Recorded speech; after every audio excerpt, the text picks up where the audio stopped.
बिस्मिल्लाहिर्रहमानिर्रहीम। अस्सलाम वालेकुम। सच्ची कहानियों में खुश आमदीद। व्यूअर्स, आज फिर आपके लिए एक और सबक आमोज़ सच्ची कहानी लेकर हाजिर हुई हूँ। नए आने वाले साथियों से गुजारिश है कि अगर अभी तक आपने हमारा चैनल सच्ची कहानी सब्सक्राइब नहीं किया तो इसको लास्ट में सब्सक्राइब कीजिए। चलें अपनी कहानी शुरू करते हैं। मेरी फप्पू और अम्मी एक दूसरे की नंदे भी थी और भाभियाँ भी। वट्टे सट्टे की यह रस्म बरसों से हमारे ख़ानदान में चली आ रही थी। ये वट्टा सट्टा मेरी दादी की मर्ज़ी से हुआ था।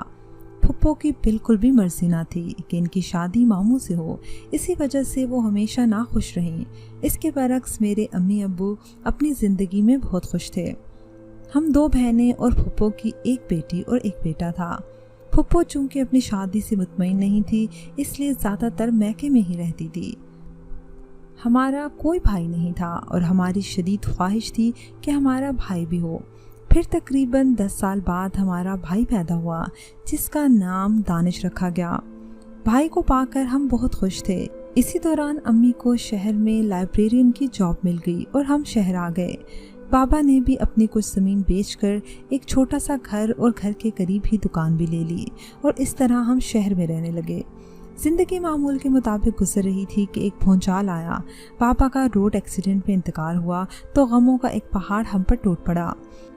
दुख कितना ही बड़ा क्यों ना हो, वक्त सबसे बड़ा मरहम होता है और इसी मरहम से हम ये गम झेल गए। हम तो बच्चे थे, मगर अम्मी के साथ तो ये गम आसिफ की तरह चिमट गया था। और वो आसिफ था हमारी दादी, जो उठते बैठते अम्मी पर तंज के तीर बरसाती रहती थी कि पहले नौकरी का बहाना किया और मेरे बेटे को भिला पुसला कर शहर ले आई, मुझसे दूर किया और अब इसे खा गई। अब तो कलेजा ठंडा हो गया होगा। मैं तो कहती हूँ ये लोग मनहूस हैं, पर मेरी सुनता कौन है। ऐसी बातों से अम्मी का चेहरा कर्ब की तस्वीर बन जाता था। अम्मी के साथ हम जब भी गांव जाते तो ऐसी बातें सुनने को मिलती। आखिर हम बच्चों ने माँ को गांव जाने से रोक दिया। जब माँ कहती गांव चलें फूफो से मिलने तो हम मना कर देते। अगर दादी को हमारी याद आएगी तो खुद आ जाएंगी। दादी शहर आती तो अम्मी का जीना फिर धोबर हो जाता। अम्मी बड़ी साबिर औरत थी। इन्होंने कभी पलटकर दादी को जवाब नहीं दिया। जब दादी चली जाती तो घर में सुकून हो जाता। अम्मी अब हमारी माँ भी थी और बाप भी। हमारी बेहतर तालीम और परवरिश अम्मी का अहम मकसद था। हम तीनों बहन भाई हर साल अपनी जमातों में इम्तियाजी नंबर लेकर कामयाब होते रहे। जिंदगी इसी तरह अपनी डगर पर चल रही थी कि मेरी जिंदगी के समंदर में पहला पत्थर पड़ा और हलचल होने लगी। रात को जब सब सोने के लिए चले गए और मैं किचन समेट रही थी, तब अम्मी ने मेरे पास आकर कहा था, बेटा फातिमा, आज तुम्हारे मामू ने असद के लिए तुम्हारा हाथ मांगा है। तुम्हें तो इस रिश्ते पर कोई इतराज़ नहीं है ना?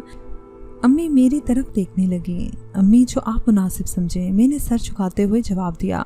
अम्मी ने मेरी पेशानी चूमी और चली गई और मैं असद के बारे में सोचने लगी। फिर एक बहार भरी शाम में मामू और ममानी आए और मुझे असद के नाम की अंगूठी पहना गए और बदले में मामू की बेटी, जो कि 13 बरस की थी, और मेरा भाई दानिश, जो उस वक्त एफएससी कर रहा था, उनकी भी बात पक्की हो गई। ये कोई नई बात नहीं थी। हमारे ख़ानदान में वट्टे सट्टे का ये रवाज बरसों से था।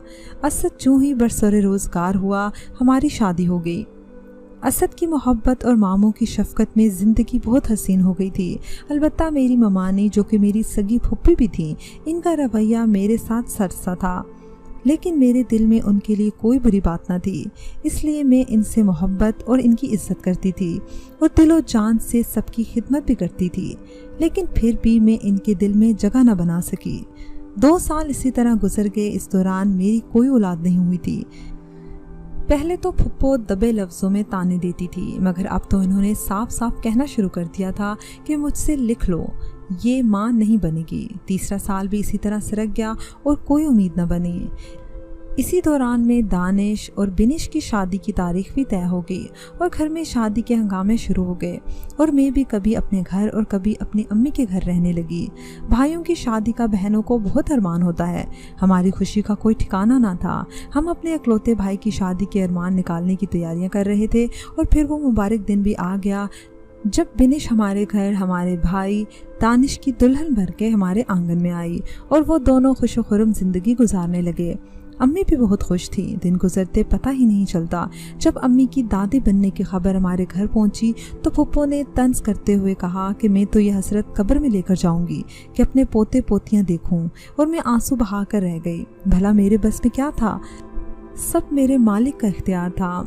एक दिन दादी ने मुझे बुलाया और कहा, देखो बेटा, अगर तुम औलाद नहीं चाहती तो मुझे कह दो, मैं तुम्हारी सास को समझा दूंगी। दादी के इस तरह पूछने पर तो मैं हैरान ही रह गई। दादी, आप ऐसा सोच रही हैं? मैंने बेयकीनी से दादी को देखा। हाँ, क्योंकि तुम्हारी माँ बहुत चालाक है। मैं अपने कमरे में भाग आई और रोने लगी और खुदा के हुजूर गिड़गिड़ाने लगी। कुछ दिनों बाद बिनिश ने एक खूबसूरत से बेटे को जन्म दिया। हमारी खुशियों का कोई ठिकाना ना था। बच्चे का नाम अरहम रखा गया। खूब मिठाइयाँ बांटी गई। अम्मी मेरे घर भी मिठाई लेकर आईं। शाम को जब वो जाने लगी तो फूफो ने कहा, अब मेरे बेटे असद की भी औलाद हो जानी चाहिए। समझा दो अपनी बेटी को और ख़ुद भी समझ लो। ये मेरे बस में नहीं है। और क्या मैं नहीं चाहती कि फातिमा माँ बने? अम्मी ने जवाब दिया। दादी ने कहा, तेरी चालाकियाँ तो मैं अच्छी तरह जानती हूँ। पहले तूने मेरा बेटा मुझसे छीन लिया, फिर मुझे पोते पोतियों की शक्ल देखने से तरसाया, और अब मेरी बेटी को भी बेटे की औलाद देखने से तरसा रही है। ये खुदा की तरफ से कोई आजमाइश है। मेरी बेटी की नीयत में कोई खोट नहीं है, अम्मी ने दुख से कहा और गमज़दा सी लौट गईं। अब फुप्पो उठते बैठते मुझे ताने देने लगी कि तुम बांझ हो और मैं अल्लाह के हुजूर गिड़गिड़ाने के सिवा क्या कर सकती थी। मामू और असद ही मेरा सहारा थे। फुप्पो और दादी दोनों ही जैसे सतेलों जैसा सलूक करती थी मेरे साथ। एक रात मामू ऐसे सोए कि फिर कभी नहीं उठे। इनके जाने से मेरे दुखों में इजाफा हो गया, क्योंकि मामू मेरी ढाल थे। अब वो भी न रहे तो फुप्पो को रोकने टोकने वाला कोई ना था। दादी और फुप्पो दोनों सर जोड़े बैठी रहती। मैं बावजूद खिदमत करने के इनको बिल्कुल ना भाती थी। असद भी अपने काम की वजह से 3-3 दिन तक साइट पर होते, बल्कि घर की कशीदगी की वजह से अब तो वो हफ्ता नहीं आते थे। ऐसे ही दिन गुजर रहे थे कि दादी भी गुजर गई। घर में खामोशी रहती। फुप्पो ने मुझसे बात करना ही छोड़ दी। मैं फिर भी इनकी जी जान से खिदमत करती थी। उस दिन मैं किचन में काम कर रही थी। असद ऑफिस से आए। फुप्पो सहन में बैठी थी। इन्होंने असद से कहा, बिनिश के यहाँ अब दूसरी बार औलाद होने वाली है। मैं तो यह आरज़ू लेकर तुम्हारे अब्बा की तरह कब्र में चली जाऊंगी। और वो रोने लगी। या आप क्या कह रही हैं अम्मी? खुदा ना करे, असद ने परेशानी से कहा। और क्या, तुम मेरे बेटे थोड़ी हो जो तुम्हें मेरा ख्याल हो? फुप्पो ने रोते हुए कहा। अम्मी, आपको क्या हो गया है? असद ने फुप्पो का हाथ चूमते हुए कहा। अगर ऐसा है तो तुम दूसरी शादी कर लो, फुप्पो ने साफ साफ कह दिया। मगर अम्मी, असद हैरत से माँ को देखने लगे। अम्मी, फातिमा मेरी बीवी ही नहीं, आपकी भतीजी भी है। मैं बांझ भतीजी का क्या करूं? और फिर तुम मेरे अकलौते बेटे हो। ये बातें सुनकर तो मैं जैसे बिल्कुल ठंडी पड़ गई थी। दूसरे दिन असद ड्यूटी पर चले गए। अब मैं खुदा से खूब बिलक बिलक कर दुआएं मांगती। मेरी और असद की तिबी रिपोर्ट्स भी बिल्कुल दुरुस्त आई थी। अम्मी ने भी मनते वगैरह खूब मांगी थी। एक रात में अपने रब के हुजूर बहुत गिड़गिड़ाई, ऐ अल्लाह, तू मेरी आजमाइश ख़त्म कर दे और मेरी गोद भर दे मेरे मौला। मैं रोते रोते जानिमाज़ पर ही सो गई। ख्वाब में देखा कि एक सफ़ेद फ्रॉक में मलबूस बहुत ही प्यारी बच्ची मेरी गोद में है। जब आंख खुली तो दिल पर अजीब सी सरशारी थी। मेरा रोम रोम बहुत खुश था। असद आए तो मैंने इन्हें भी अपना ख्वाब बताया। वो बहुत खुश हुए। खुदा हमें ज़रूर औलाद की खुशी देगा और हमें कोई जुदा नहीं कर सकेगा। मैंने दिल ही दिल में उनकी बात पर आमीन कहा और फिर इस माँ डॉक्टर ने मुझे माँ बनने की नवीद सुनाई। अब जब बिनिश दूसरे बच्चे की माँ बनी तो मेरी गोद भी भरने को थी। फुप्पो समेत सबको दोहरी खुशी मिली थी। ठीक 9 माह बाद मेरी गोद में एक प्यारी सी बच्ची थी। इसका नाम मैंने सिदरा रखा। फुप्पो भी पोती के साथ बहल गईं और हमारे घर में खुशियाँ डेरे डालने लगीं। जब दानिश और बिनिश के बच्चे आते और हमारी सिदरा भी तोतली ज़ुबान में बातें करती तो घर का आंगन जैसे मुस्कुराने लगता। मैं सोचती बच्चों के बगैर तो ज़िंदगी बिल्कुल बेमज़ा थी। ज़िंदगी इसी तरह खुशियों के साथ गुजर रही थी। लेकिन अब जो तकदीर ने मुझसे मजाक किया था, इसने तो मुझे तोड़ कर रख दिया। इस दिन असद ने फ़ोन करके बताया कि आज मैं आ रहा हूँ। मैंने इनका पसंद का खाना बनाया, खुद तैयार हुई, सिदरा को तैयार किया और हम इनका इंतज़ार करने लगे। दोपहर तक वो आ जाते थे, मगर दोपहर से शाम हो गई, फ़ोन भी नहीं लग रहा था। फुप्पो बार बार मुझसे पूछती, मैं इनसे पूछती कि फ़ोन मिलाया। पता नहीं क्यों मेरा दिल घबराने लगा था।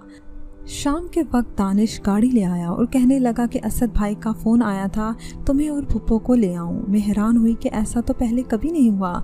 सच सच बताओ क्या हुआ है? असद तो खैरियत से है ना? मैंने बेकरारी से पूछा। कोई बात नहीं है, रास्ते में असद भाई का मामूली सा एक्सीडेंट हो गया था, दानिश ने कहा। क्या? फुप्पो और मैं एक साथ चीखे। घबराने की कोई बात नहीं, खुदा खैर करेगा। हम जल्दी जल्दी दानिश के साथ रवाना हुए। अस्पताल पहुंचे तो असद को शदीद चोटें लगी हुई थी। उन्होंने फुप्पो से बस 2-3 टूटी फूटी बातें की और दम खुदा के हवाले कर दिया। हम पर तो क़यामतें टूट पड़ी। इस दुख को लफ्ज़ों में बयान नहीं किया जा सकता। बहरहाल असद का 40वां हो गया। 40वें के बाद फुप्पो ने दानिश से कहा कि मेरी बेटी नहीं जाएगी तुम्हारे साथ, अपनी बहन को ले जाओ और जाकर अपनी अम्मा के पास रखो। दानिश ने भी बहस नहीं की और फुप्पो का दुख बड़ा था, इसलिए मैं अपनी बेटी सिद्रा के साथ अम्मी के घर आ गई। दानिश अपने ससुराल में रहने लगा और हर हफ्ते आता था, मगर फिर इसके आमद का वक्फा बढ़ गया और वो महीने बाद आने लगा। अम्मी ने कभी कोई शिकायत नहीं की और हमें भी सब्र करने की तलकीन करती रहीं। घर में सिद्रा की वजह से रौनक थी, वही तो मेरे जीने की उमंग और जिंदगी की खुशी थी। फुप्पो कभी कभी हमारे घर आने लगी थी और चंद दिन रहती थी। हम खुश थे कि शायद फुप्पो को भी करार आ गया है। वो सिद्रा के साथ खेलती रहती। सिद्रा तोतली जुबान में दादी से बातें करती तो मेरी रूह तक सरशार हो जाती। एक दिन फुप्पो ने मुझसे कहा, मुझे बाजार से कुछ चीज़ें लेनी है, 1-2 घंटे में वापस आ जाऊंगी। तुम्हारे लिए क्या लाऊं चंदा? इन्होंने गुड़िया से खेलती सिद्रा से पूछा। मेरे लिए भी एक गुड़िया लाना, सिद्रा ने तोतली जुबान में कहा। ऐसा करो तुम भी मेरे साथ चलो, मैं तुम्हें एक खूबसूरत फ्रॉक भी दिला दूंगी और गुड़िया भी, तुम खुद पसंद करके ले लेना, फुप्पो ने कहा। नहीं फुप्पो, ये आपको तंग करेगी, मैंने कहा। अरे नहीं, औलाद का तंग करना भी अच्छा लगता है, इन्होंने दुलार से कहा। चलो जल्दी से इसे तैयार करो, करीब ही तो जाना है। फुप्पो कोई गैर तो नहीं थी जो मुझे इतराज़ होता, वो सिद्रा की दादी थी। मैंने सिद्रा को नया फ्रॉक पहनाकर तैयार किया। वो गुड़िया की तरह प्यारी लग रही थी। मैंने नज़रों ही नज़रों में इसकी बलाएं ली। वो हंसती हुई अपनी दादी के साथ चली गई। मैं जल्दी जल्दी काम निपटाने लगी। अम्मी और बहन स्कूल गई हुई थी। खाना बनाने के बाद मैं आराम करने लगी। अम्मी वगैरह भी स्कूल से वापस आ गईं। आते ही सिद्रा का पूछा, वो ज़रा फुप्पो के साथ शॉपिंग के लिए बाजार तक गई है, खाना निकाल दूं? मैंने पूछा। नहीं, हमारी बेटी सिद्रा आ जाएगी तो मिलकर खाना खाएंगे। 1 घंटा इस तरह गुजर गया, लेकिन फुप्पो नहीं आई। हत्ता कि शाम होने को थी, मगर फुप्पो का कोई अता पता ना था। अब तो हम सबको फिक्र होने लगी। शहर के हालात का भी ना पता था कब क्या हो जाए। जब अंधेरा छाने लगा तो मैंने रोना शुरू कर दिया। अम्मी ने फ़ोन करके सब जगह मालूम किया। वो किसी अजीज़ के घर नहीं थी, वैसे भी हमारे कौन से ज़्यादा अजीज़ थे। बिनिश और फुप्पो दोनों के फ़ोन ऑफ जा रहे थे। मैं बेतहाशा रो रही थी। अम्मी मुझे समझाते हुए कहने लगी, खुदा को याद करो और दुआ करो कि वो खैरियत से हों। अब मगरिब का वक्त भी गुजर गया था और इशा की अज़ान हो रही थी। हमने नमाज पढ़ी, रोते गिड़गिड़ाते सोते जागते रात कटी। सुबह सुबह पहली बस से गांव भागे। दोपहर के वक्त वहां पहुंचे तो घर को ताला देखकर मैं तो वहीं गिर पड़ी। सब रिश्तेदार पड़ोसी जमा हो गए। अम्मी ने मुझे संभाला। होश आने के बाद रोते हुए मेरी आवाज़ बैठ गई। गांव में सब फुप्पो की इस हरकत पर हैरान थे और खैर की दुआएं मांग रहे थे। वहीं हमें ये पता चला कि दानिश का तबादला दूसरे शहर में हो गया था और वो अपने बेटे अरहम को साथ लेकर गया था। खुदा खुदा करके दानिश का नंबर मिला तो ये जानकर हैरत का झटका लगा कि इसका तबादला हुआ ही नहीं है, वो मुल्तान में ही है अरहम के साथ। इसने सब अहवाल सुनने के बाद कहा कि मैं फ़ौरन निकलता हूँ। मुझ पर तो बेहोशी के दौरे पड़ने लगे। अम्मी मुझे किराए की गाड़ी में गांव से वापस घर ले आई। मुझे अस्पताल में दाखिल कर दिया गया। मुझे जब भी होश आता सिद्रा सिद्रा पुकारती। 20 दिनों बाद मेरी तबीयत कुछ संभली और डिस्चार्ज होकर मैं घर आ गई। दानिश और अम्मी दोनों ने छुट्टी ली हुई थी। अखबार, टीवी, रेडियो हर जगह इश्तिहारात दिए, लेकिन फुप्पो और बिनिश का कोई पता न चला। दानिश को तो इस बात की हैरत थी कि बिनिश ने भी इसे कुछ नहीं बताया था और ख़ुद भी 5 साला अरहम को छोड़ गई थी। क्या इसे अपने बेटे की याद नहीं सताती? हमारे पास इन सब सवालों का कोई जवाब ना था, सवाए आहें भरने और रोने के। वक्त किसी के लिए नहीं ठहरता, सो मेरे दिन भी गुजरने लगे। तानिश ने अरहम मुझे सौंपते हुए कहा कि इसे सिद्रा की जगह ले लो, तुम्हारी ममता को कुछ न कुछ तसल्ली हो जाएगी। और मैं बस चुपचाप खाली खाली नज़रों से उसे देखती रह गई। ज़िंदगी अपनी डगर पर चलने लगी। मैं और अरहम घर में होते। वो बहुत सादतमंद बच्चा था, कभी तंग नहीं करता था, बल्कि अगर मैं चुपचाप लेटी होती तो वो मेरा सर दबा दिया करता, मेरे आसपास ही रहता, मेरे पास ही सोता। इसी वजह से मेरा ध्यान इसकी तरफ होने लगा, मेरी ममता इसकी तरफ मुतवज्जा होने लगी। वो मुझसे बातें करता, मेरे छोटे मोटे काम करता। तब मुझे इस पर बहुत प्यार आया कि ये भी तो अपनी माँ से दूर है, ये भी तो मेरे जैसा ही है, बल्कि ये तो अभी छोटा है। वो मेरे सामने कभी अपनी माँ को याद नहीं करता था, बहुत हसास बच्चा था। और फिर हम दोनों वाकई माँ बेटे बन गए। सिद्रा की याद एक फांस की सूरत दिल में पेवस्त हो गई। जब उसकी याद आती दिल से दुआ निकलती, खुदा उसे खुश और सलामत रखे। इसी दौरान मैंने भी टीचिंग की जॉब कर ली।